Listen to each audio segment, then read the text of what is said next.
Salam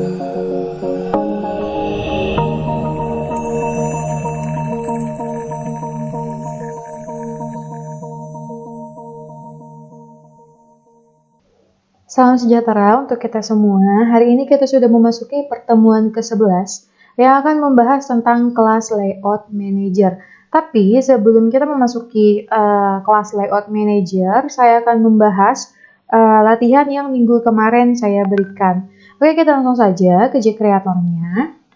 Oke, di sini kemarin kan terakhir saya meminta untuk menambahkan satu objek lagi, yaitu objek label yang berisi dengan NIM kalian, apakah bisa ditambahkan atau tidak. Oke, kita langsung coba saja ya. Di sini saya coba.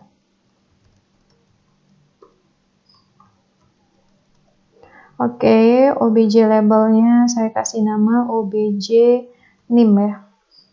OBJ NIM, kemudian oke, di sini saya akan memasukkan NIM saya.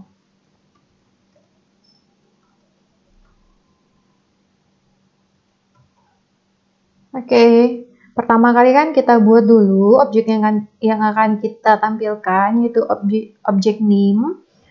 Kemudian isinya ada di sini. Kemudian setelah kita buat, jangan lupa untuk dipanggil. Sini kan konten add obj label, berarti kita konten add obj NIM. Oke, sudah selesai. Untuk yang NIM-nya begini aja ya, kita cuma coba satu label. Kalau kalian mau coba lagi, misalnya merubah jenis hurufnya ataupun horizontal alignment-nya, itu terserah kalian. Tapi kita coba dulu. Oke ya, kita sudah buat satu label baru, kemudian kita sudah panggil. Jangan lupa kalau udah dibuat harus dipanggil. Oke, kita running.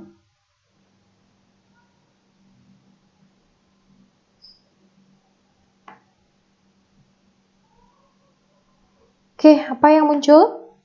Nah, di sini yang munculnya cuma NIM-nya saja, namanya sudah tidak muncul. Kenapa bisa begitu? Jawabannya akan ada di pertemuan 11 yang sebentar lagi akan kita bahas. Jadi, di sini kita tidak bisa menambah lebih dari satu objek. Oleh karena itu, kita membutuhkan layout manager supaya kita bisa menempelkan lebih banyak lagi komponen GUI-nya ke dalam kontainernya.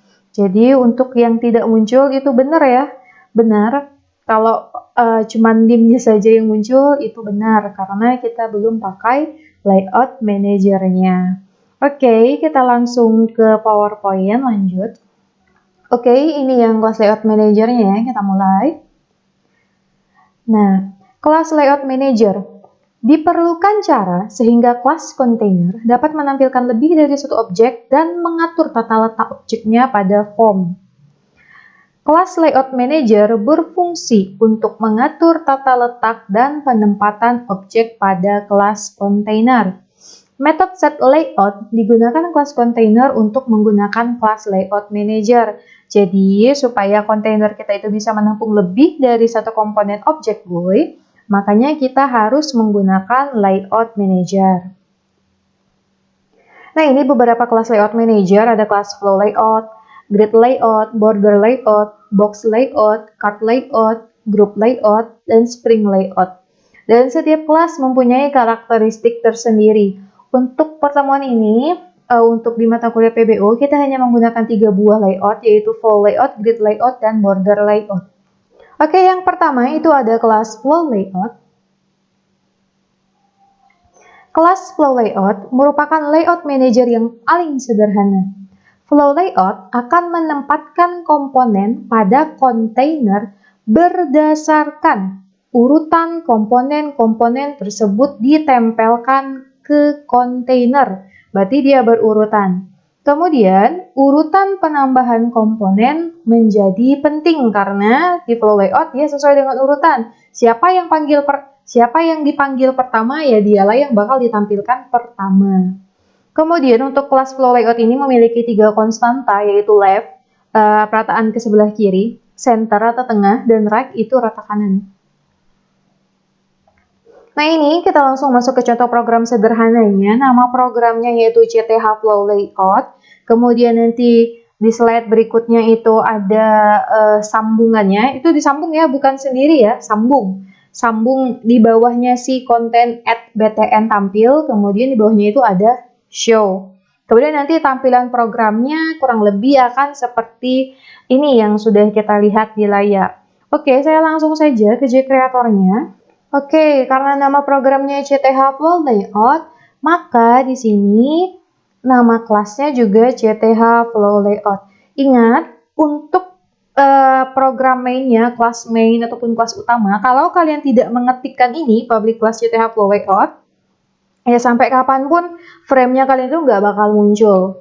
Jadi ini yang pertama, di sini sudah ada 2 buah package ya, package library. Yang pertama package Java Swing, kemudian Java AWT. Java Swing itu untuk komponen GUI-nya, sedangkan Java AWT untuk kontainernya. Nah, di sini kita sudah membuat kontainer, private container, kemudian namanya content, kemudian new container. Nah, di sini kita sudah menambahkan 2 buah label dan 2 buah text field dan 1 buah button. Nah, di sini kalian boleh lihat ya formatnya ya, private JLabel, kemudian namanya apa? Misalnya di sini LBL name atau LB name, terserah ya, kita yang buat ini. Kemudian sama dengan new JLabel, kemudian buka kurung, kalian mau menampilkan apa di label itu? Name, kemudian diapit oleh petik 2 dan titik koma. Kemudian di sini ada label nama sama juga formatnya private JLabel. Ingat ya, J sama L-nya itu huruf besar. JLabel. Kemudian baru nama labelnya itu apa? Di sini LBL nama. Kemudian new JLabel, kalian mau menampilkan apa? Mau menampilkan nama. Nah, kemudian di sini ada private J text field txt name. Berarti di sini akan ada text box ya, kalau di VB itu namanya text box. Nah, ini ada J text field untuk inputan si usernya. Di sini saya buat namanya itu txt name, variable text field-nya txt name. Kemudian new J text field ini 10. Kemudian berikutnya di sini ada J button dengan nama btn tampil.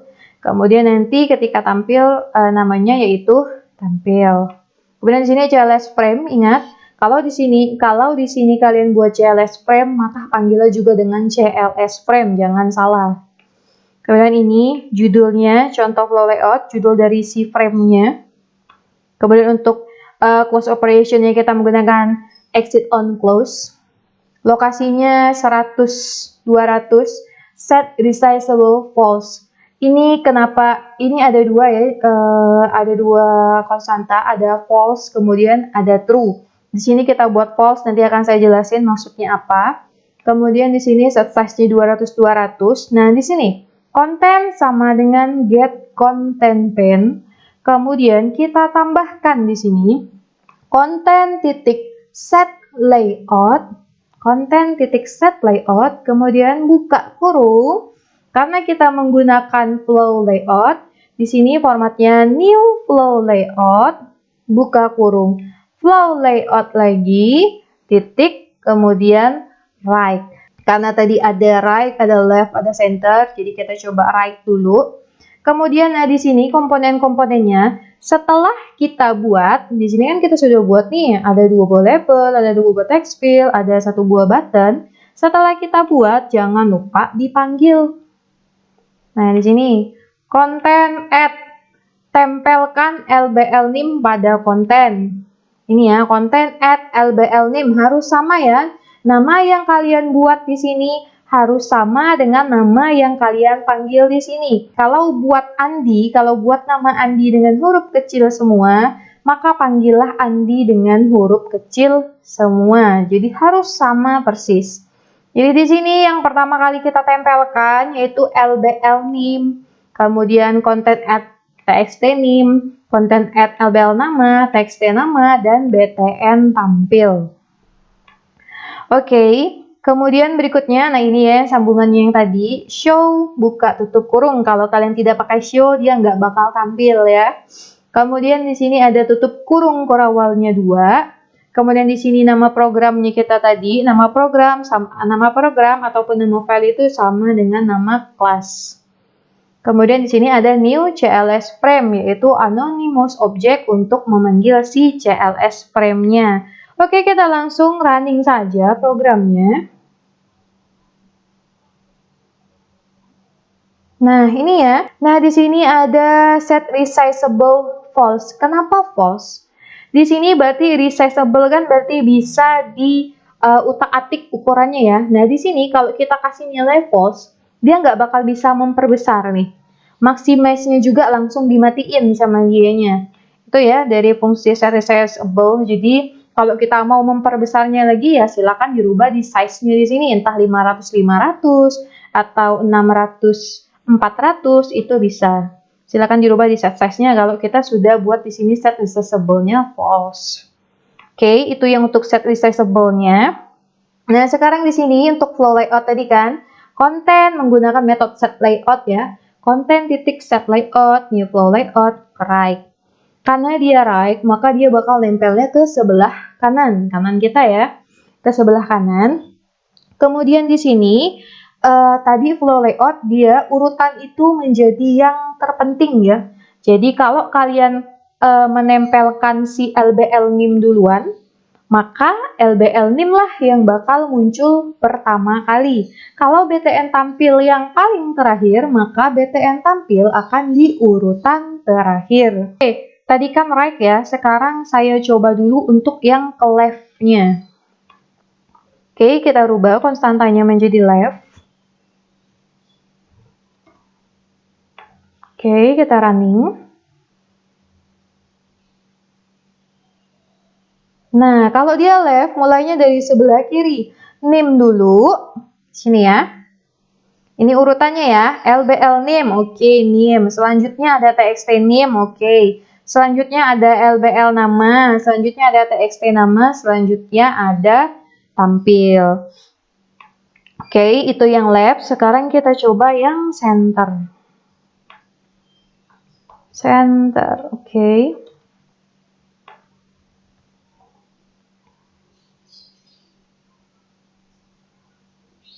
Oke, ini yang senternya ya. Yang senternya di sini yang pertama kali muncul yaitu LBL NIM dulu, baru TXT NIM, LBL nama, kemudian ada TXT nama, dan ada BTN tampil. Nah, itu ya untuk left center right-nya. Kemudian ini terserah kita ya, kita mau ubah-ubah komponennya. Misalnya saya letakkan dulu BTN tampilnya di atas ya. Oke, di sini berarti LBL NIM-nya saya pindahin jadi ke bawah. Oke, ini.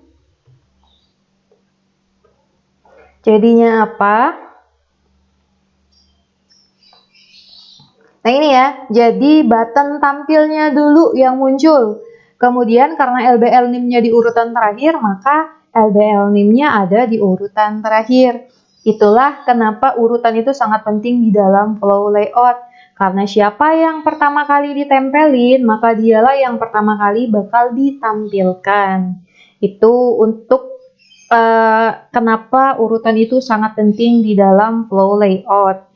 Kemudian di sini juga kita bisa lihat ya tadi apa sih bedanya antara TXT NIM dengan panjangnya 10 dan TXT nama dengan panjangnya 15. Itu bukan batas karakternya ya. Misalnya NIM-nya cuma bisa menampung 10 karakter, bukan.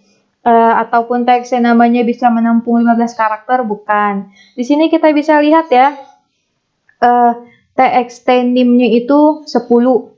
Kita bisa lihat kotak TXT NIM sama kotak TXT namanya itu beda panjangnya. Kalau 10 panjangnya cuma segini, kalau 15 panjangnya cuma segini. Jadi bukan di karakternya. Misalnya di sini saya tulis ya, ada 10 karakter, bisa nggak ada 15 karakter?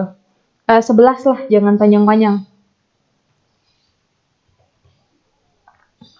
Tuh, dia masih bisa, berarti bukan karakternya, tetapi ukuran dari kotaknya. Kalau 10 ukuran kotaknya lebih kecil, kalau 15 ukuran kotaknya itu lebih besar. Oke, itu untuk yang CTH flow layout-nya. Ya, berarti intinya ya, ini konstanta metode set layout itu memiliki 3 konstanta, yaitu left, center, right, terserah kalian, ataupun lihat nanti contoh soalnya, dia minta left, ataukah center, ataukah right. Kemudian berikutnya urutannya itu menjadi sangat penting. Jadi siapa yang dipanggil pertama kali, ya dialah yang bakal ditampilkan pertama kali juga. Oke, selanjutnya kita lanjutkan lagi ke PowerPoint. Oke, ini untuk yang CTH Flow Layout-nya ya. Sudah saya jelaskan di Creator-nya. Nah, ini tampilan programnya karena saya menggunakan konstanta center. Jadi tampilannya dia rata tengah. Name, kemudian text name, label nama, text nama, dan button tampil. Oke, next. Nah, di sini berikutnya ada kelas grid layout. Kelas grid layout membagi area kontainer menjadi sejumlah tempat dalam bentuk matriks dengan ukuran yang sama. Area kontainer dibagi dalam format baris dan kolom, dan ukuran komponennya sama. Contoh, grid layout 1,2, ini artinya 1 baris 2 kolom. Kalau grid layout 2,1 itu artinya 2 baris 1 kolom. Sedangkan kalau grid layout 2,2 itu artinya 2 baris 2 kolom. Oke, next. Nah, ini sudah ada contoh program sederhananya. Nama programnya CTH Grid Layout. Jangan lupa, ya di bawahnya masih ada sambungan, disambung ya, bukan di beda program ya, sambung. Jadi, habis konten titik add, buka kurung btn tampil titik koma, bawahnya lanjut lagi ke show sampai dengan tutup kurung kerawal yang terakhir. Nah, ini beda ya antara flow layout dan grid layout. Kalau grid layout dia lebih rapi karena dia bentuknya seperti matriks.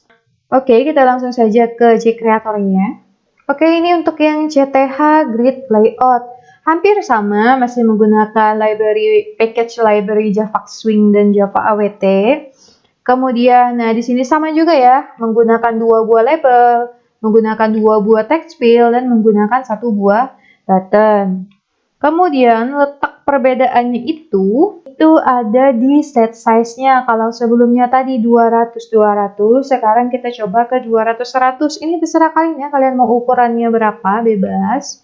Kemudian, nah sama juga, kalau tadi konten titik set layout, new flow layout, buka kurung flow layout, titik center, ataupun left, ataupun right. Nah, kalau untuk di grid layout, dia lebih singkat, konten titik set layout, kemudian buka kurung new grid layout, buka kurung 3,2. Artinya akan ada 3 baris dan 2 kolom. 3 baris 2 kolom ya. Kemudian dia mulai menempelkan objek-objek GUI-nya pada konten. Yang pertama kali ditempelkan yaitu LBL name. Kemudian selanjutnya txt name, LBL nama, txt nama, dan btn tampil. Jangan lupa di sini dirubah ya, karena nama programnya nama program ataupun nama filenya CTH Grid Layout, maka nama kelasnya juga harus sama. Oke, kita langsung saja running programnya. Oke, ini sudah muncul ya.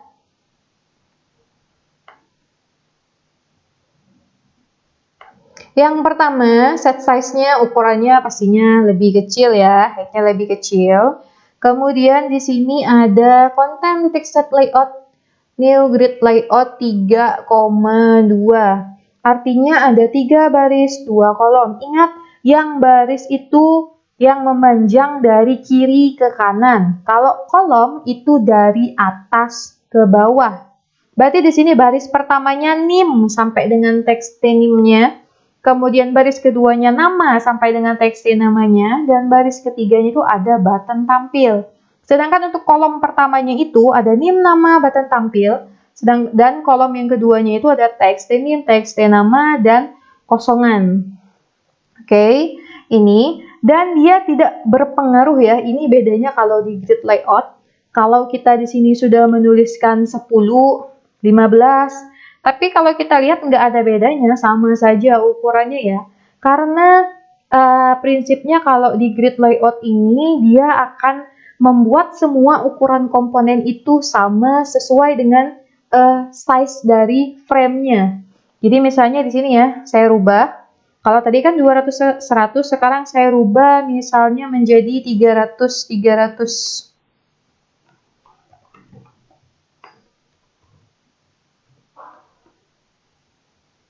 Nah, kalau kita rubah menjadi 300 size-nya, maka dia juga bakal ngikutin. Jadi kalau di grid layout ini, seberapa size frame-nya, maka dia akan buat semuanya ini menjadi sama rata. NIM-nya seukurannya sama dengan TXT NIM, namanya, dan TXT nama, kemudian button tampil. Ini kalau kalian pakai penggaris itu pasti sama ukurannya. Jadi itu untuk grid layout. Jadi tidak ada pengaruh ya. Di sini ada 10 ataupun 15 itu tidak pengaruh karena di grid layout dia memandang semuanya sama, harus disamakan dengan size-nya. Oke, saya balikkan lagi di sini menjadi 200 dan 100.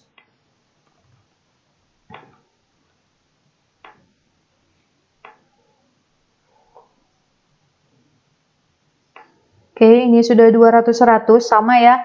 Untuk penempelannya juga, siapa yang pertama kali ditempel ya dia yang pertama kali ditampilkan. Sini ada LBL NIM, LBL NIM, LBL NIM. Jadi dia itu karena 3 baris 2 kolom, dia bakal penuhin dulu baris yang pertamanya. Kalau baris pertama sudah penuh, baru dia akan pindah lagi baris. Berhubung di sini karena kolomnya itu cuma ada 2, maka yang selanjutnya akan pindah baris lagi. LBL NIM, TXT NIM, udah penuh sampai kolom kedua, lanjut lagi baris kedua. Di sini ada LBL nama, TXT nama, udah penuh, lanjut lagi ke BTN tampilnya.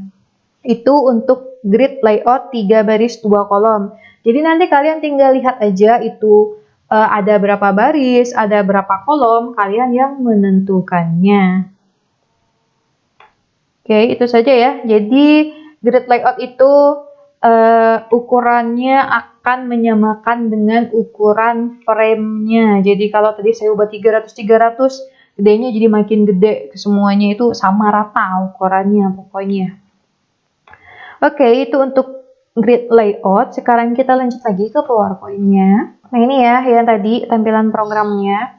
Kemudian next. Oke, yang ini ada kelas border layout. Kelas ini membagi area kontainer menjadi 5 bagian. 5 konstantanya yaitu north, east, south, west, dan center. Jadi seperti arah mata angin. North ini artinya utara ya. Kalau kita nyanyi timur, tenggara, selatan, barat, daya, barat, barat, laut, utara, timur, laut. Jadi ini east, timur, south itu selatan, west ini barat, north ini utara, dan center ini tengah. Oke, kita langsung saja. Nah, ini untuk contoh program sederhananya. Nama program kita beri nama dengan CTH Border Layout. Masih ada sambungannya lagi di bawahnya. Ini sambung ya, bukan 2 program yang berbeda. Masih dalam satu program. Tampilannya akan seperti ini, kurang lebih. Oke, saya langsung saja ke kreatornya. Oke, ini untuk yang contoh CTH border layout-nya sama ya, sama package library-nya itu sama. Kemudian, nah di sini yang membedakannya, kalau tadi kita pakai label, text field, button, dan sekarang kita cobanya dengan menggunakan button saja, biar enak saya menjelaskannya nanti. Nah ini J button-nya, di sini ada 5 button ya. Button utara, kemudian ada button ada BTN selatan, ada BTN timur, BTN barat, BTN tengah. Namanya utara, selatan, timur, barat, tengah. Nah, kemudian di sini juga jangan lupa diganti ya. Kalau tadi layout grid layout, sekarang border layout-nya. Untuk size-nya kita rubah menjadi 300 dan 110. Nah, di sini untuk pemanggilannya itu agak berbeda sedikit ya dibandingkan dengan flow layout dan grid layout. Jadi sebelumnya itu kita langsung nempelin sesuai dengan konstantanya. Jadi di sini ada konten, titik set layout, kemudian new border layout, buka tutup kurung, titik koma. Jadi di sini yang pertama, konten add BTN utara. Ini variabel yang kita buat tadi ya, variabel untuk BTN utaranya kita beri nama BTN utara. BTN utara itu menggunakan border layout dan konstantanya yaitu north. North artinya utara ya, itu kalau bahasa Inggris utara itu north. Nah, kemudian di sini ada lagi BTN timur. Border layoutnya itu east. East ini timur. Kemudian BTN tengah, border layoutnya center karena diletaknya tengah-tengah. Kemudian ada BTN barat, border layoutnya di west. West ini barat. Dan BTN selatan, border layoutnya itu ada di south. Kemudian show, dan selanjutnya. Oke, saya langsung saja running projectnya. Oke, munculnya seperti itu ya. Oke, ini outputnya. Nah, di sini ada utara, barat, tengah, timur, selatan. Ini ya, BTN utara, letaknya di utara. BTN utara, north di atas. Kemudian BTN timur ada east. Timur ataupun east itu di sebelah kanan. Kemudian center, sudah tahu ya, kalau center itu pasti di tengah-tengah. Kemudian barat ataupun west itu letaknya ada di sebelah kiri. South, BTN selatan ataupun selatan itu letaknya ada di sebelah bawah. Nah, ini untuk si border layoutnya. Tapi di sini untuk penggunaan border layout tidak semua konstanta harus kita pakai. Misalnya di sini saya coba ya. Misalnya di sini south-nya saya jadikan komen ya. Saya kasih double slash kayak gini. Jadi dia nggak bakal ngebaca south-nya. Kita lihat kalau south-nya kita hilangkan atau kita jadikan komentar seperti ini, layout-nya menjadi seperti apa? Nah, kalau south-nya hilang, nah ini ya, kalau south-nya hilang, maka barat, tengah, timur akan memakan lahan south-nya. South tadi kan letaknya ada di selatan ataupun di sebelah bawah.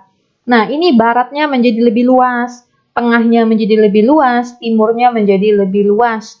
Karena south-nya tidak kita pakai, maka area yang terdekat yaitu barat, tengah, timur itu akan memakan areanya si south.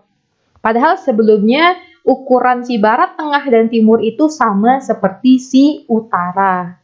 Oke, itu kalau south-nya kita jadikan komen ataupun kita matikan ya. Nah, itu untuk south. Nah, sekarang bagaimana kalau kita matikan yang north-nya? North ini utara, berarti yang sebelah atas. Nah, ini ya, yang sebelah atas. Area yang paling terdekat, utara itu kan letaknya di atas ya, tadi ya. Makanya, area yang paling terdekat akan memakan area yang tidak dipakai. Barat, tengah, timur, ukurannya menjadi lebih luas. Padahal sebenarnya barat, tengah, timur itu hampir sama persis ukurannya dengan selatan. Itu kalau kita matikan ataupun kita kasih komen di north-nya. Oke, kemudian selanjutnya kita matikan lagi si is-nya. Maksudnya di sini saya jadikan komentar ya, kasih double slash saja. Oke, kalau is-nya kita matikan atau jadikan komentar, is itu kan ada di sebelah kanan ya tadi ya, di sebelah kanannya si tengah. Nah, di sini jadi karena ketika is itu tidak dipakai, maka area yang paling terdekat, yaitu si tengah, akan memakan area si is. Makanya jadi di sini tengahnya itu lebih panjang dibandingkan si baratnya. Itu kalau kita mematikan is ataupun timurnya. Nah, sekarang kita coba matikan, ada dua ya. Kalau tadi cuman east, north, dan salt saja. Sekarang kita coba matikan salt dan is-nya. Nih ya, kita kasih komen ya di is dan salt-nya. Kita coba jadinya apa. Oke, ini salt dan is. Salt itu berarti yang di sebelah bawah ataupun sebelah selatan. Is itu sebelah timur, yang ada di sebelah kanannya si tengah. Jadi, si barat dan si tengah itu akan memakan area yang terdekatnya. Barat makan yang bawah, si tengah bakal makan yang bawah sama bagian si isnya. Jadi itu ya, harusnya kan tadi di sini ada selatan, kemudian ada timur. Yang paling banyak makan di sini tengah. Karena dia mau makan si is dan memakan juga si saltnya. Sedangkan si barat di sini cuman memakan sedikit saltnya saja. Oke, itu untuk kalau kita matikan is dan saltnya. Sekarang kita coba matikan north dan east-nya. Saya balikan lagi. North dan east, kita kasih double slash. Oke, jadinya apa? Nah, ini ya, north itu sebelah atas, east itu sebelah kanannya si tengah. Jadi di sini sama kayak tadi, baratnya ini akan memakan sedikit si north, si utara. Kemudian tengahnya ini akan memakan sedikit si east dan banyak si north-nya. Jadinya di sini tengah ini maksudnya ke sebelah kanan yang ngambil, ke sebelah atasnya juga ngambil. Gitu ya, untuk komen mematikan north atau east. Jadi di sini bisa digunakan karena tidak semua konstanta bakal kita pakai nantinya ya. Nanti kita akan ketemu di pertemuan berikutnya. Konstanta apa saja yang harus dan tidak perlu dipakai. Oke, itu untuk CTH border layout-nya. Oke, ini ya yang tadi ya hasilnya ya, utara, barat, tengah, timur, selatan. Silakan nanti dicoba lagi di rumah, dipraktekkan. Oke, next. Oh ya, kita sudah sampai di slide terakhir untuk materi kelas layout manajernya. Sebelumnya saya mengucapkan terima kasih karena kalian selalu menyimak dan mempraktekkan di rumah.